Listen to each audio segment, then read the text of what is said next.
Hey everybody, it's TS Welcome back to the channel. Today we're going to be taking a look at the brand new McFarlane Toys DC Multiverse Red Sun Superman. Red Sun is a pretty interesting story. It's one of those what-if stories where Superman pretty much, instead of landing in America as a child, landed in Russia.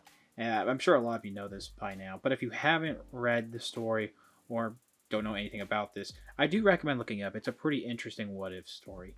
And McFarlane Toys has delivered us a figure for domestic lines, that you can find in the stores. The only time we've gotten, from my understanding, a figure kind of in this scale for Red Sun Superman was Mezco's, which was years ago and has been sold out ever since.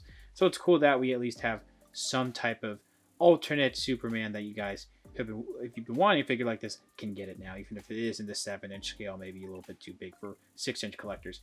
Let's just go ahead and take a look at the packaging. It's very basic with the McFarlane Toys DC stuff. Here's the figure's top half here in the box. You get some nice comic panels in the background there, and then you can see the figure right there. It does say ages 12 and up. Down the bottom half, it does say DC Multiverse and Superman. You get to see some of the accessories that it comes with as well. On this side here, it does say DC Multiverse. It does have the Superman Red Sun name right there, and towards the bottom it will say McFarlane Toys. On this side, you get a little bit more of that window box on the side. It does say Superman, and then we have DC Multiverse again, as well as McFarlane Toys again on the bottom of the packaging. And then here is that top flap here that's meant for being on the peg. 22 moving parts, McFarlane Toys logo right there. Here's the back of the packaging. Get this nice big card of the art for Red Sun Superman, which we get as a card. It does say each figure comes with a collectible trading card. A bunch of other figures in the series here, with a bunch of different versions of Batman, Superman. We also have Deathstroke there as well. We have McFarlane Toys social media, and then we have the barcode on the bottom here in case you need it. Let's go ahead and get this figure out of the packaging. So here is the figure out of the packaging. Overall, it's pretty decent. I got some problems with it, though. Let's go ahead and take a look at the accessories that he comes with. We'll take a closer look at the figure. So first thing I do want to show off is that we do get that trading card right up in here. I'm doing this all with a free hand on the camera. It's pretty much what we got on the back there. I don't take these out. I don't like ruining the inside of the packaging. I might have to, though, because we do have this flight stand, which I don't have this yet. This is a pretty cool looking one. It does require some assembly. You can't really see it too well, but it is clear translucent where you can kind of see where it says DC right there. And yeah, it has a hinge up in there. And there's also a peg for the foot, the peg hole on the foot. So that's actually a really cool looking flight stand. I might have to break that out of the packaging, sadly. I just don't like ruining the inside, But if I do, you will see this towards the end of the review. I don't know what I'm going to do with it yet. So he comes packaged with open hands for flying. We have one fist here, which looks pretty good. It has some nice paint in the skin tone, a little bit of some veins right there, a little bit of wrinklage in the palm there. That looks pretty good.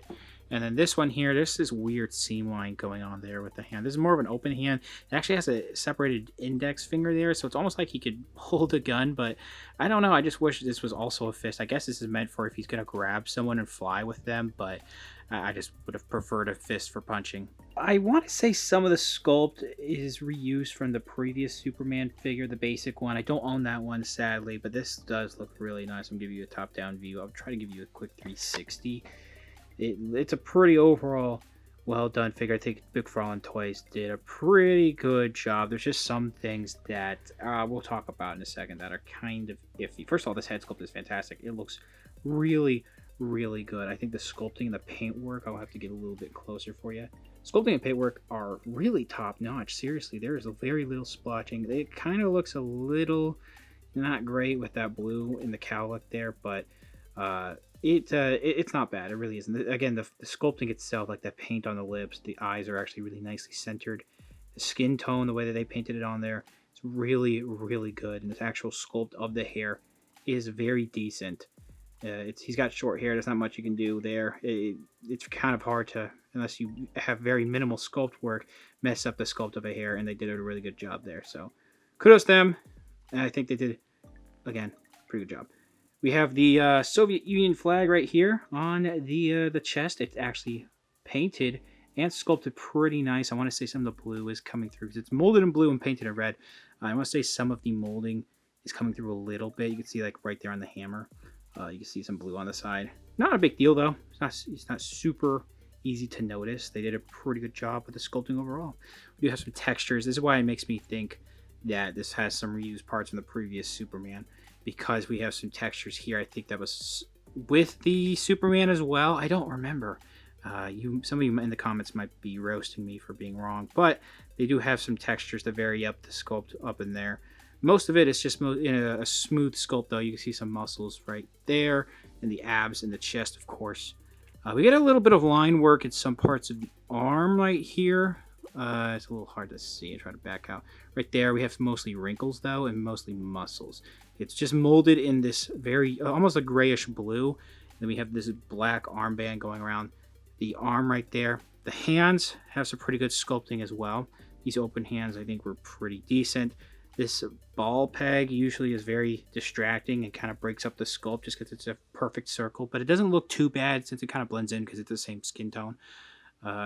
This hand was a little warped, though, and the paint in some areas looks a little flaky, at least on this hand. The other one is not too bad, though. We get down to the bottom here. Don't worry, I'm going to talk about the cape in a little bit, but I'm just working my way from top to bottom. I didn't forget, don't worry. We do have this nice little red paint right there going on the belt. It's mostly in this black mold. It's kind of like this soft goods piece. Not really soft goods at all, actually. It's a soft rubber is what I should say. So excuse me on that. It has a little bit of sculpting with the belt right up there with some belt holes and belt loops, but it's mostly just a soft sculpt. But it's actually, is this harder plastic? Well, that's strange.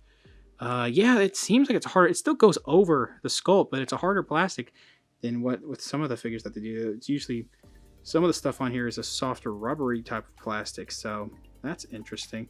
It doesn't really hinder articulation, though. We get down to the legs. There's mostly just, with sculpt work, a line going all the way down here until you get to the boots. So it's mostly this muscular, soft sculpt. Not soft sculpt, but just a smooth sculpt and molded in this grayish blue plastic. As you can see that Superman butt up in there. There's a little bit of sculpting on the back. It's mostly muscles. Then we get down to the boots. These actually do look pretty nice. I think that they have some nice sculpting. It looks like, for some reason, as if the legs, like the shins here, are a separate piece. Because the way it's sculpted is so deep, it's almost like they glued this onto there.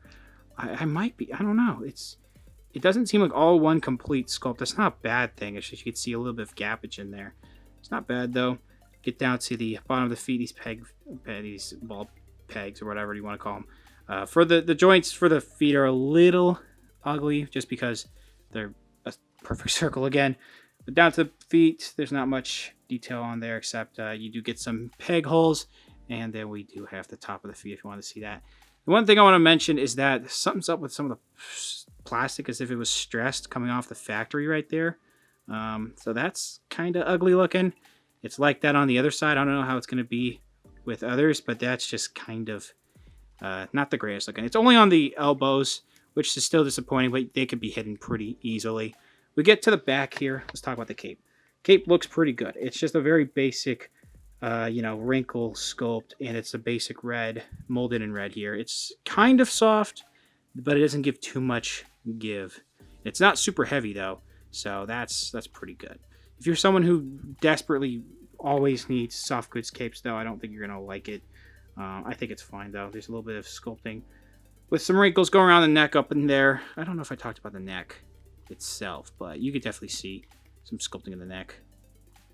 Overall, I think that they did do a good job. Paint, to me, is a little minimal in some areas, but this head sculpt and other parts of the sculpt are super clean.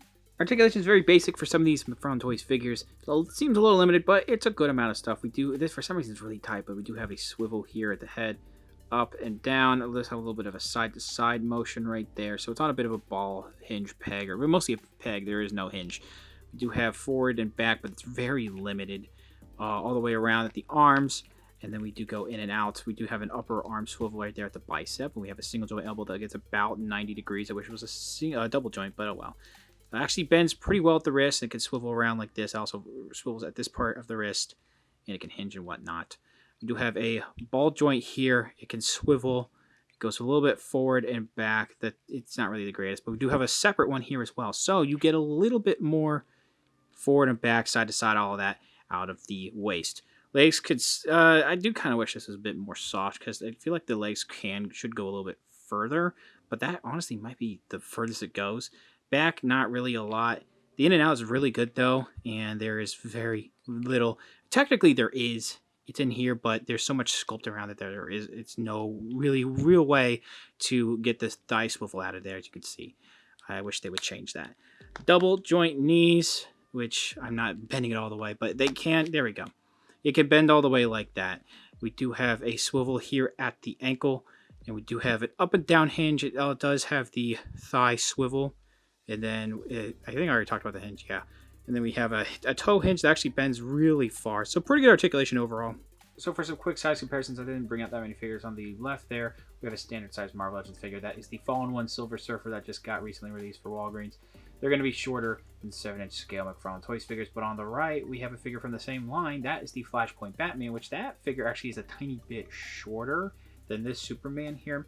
But they fit in scale with each other pretty well. So overall, I do think McFarlane Toys did a pretty good job with this version of Superman. There's just a couple complaints, mostly some nitpicks, some weird stuff going on with the stress marks on the elbows. Some of the paint and sculpt is a little basic. That's kind of how the outfit is, though. Also with, regular Superman's outfit. I don't know what else they could have done with some of the sculpt. So what they do have here with paint and sculpt is pretty decent, even though some of it's a little minimal. What is there, though, is very clean. Especially the logo on the chest, and the head sculpt is really awesome. I really like it. Articulation could be a little bit better in certain areas, but is overall pretty good. Some stiffness in some of the joints, but some hot water will fix that. I do think that the hands are pretty cool. I just wish that they were both actually fists and not one of them just an open hand. That kind of looks weird. That's just me, though. Overall, it's a pretty decent figure, and I do recommend picking it up. I found one at a local Target. It's about $20. It's also available on Amazon for pre-order. There are probably other places you can pick this up. It's not going to be, I think it might be first to market right now with Target. I could be wrong if anyone's found it at Walmart or anything recently, but those are just your options. You'll get some pretty good options to pick up this figure. It's not an exclusive to any store. So thank you guys very much for watching. Please subscribe to the channel if you haven't already. Comment down below what you think about the figure, what you think about the review. Leave a like, share amongst your friends. Follow me on Instagram, and I'll see you guys later.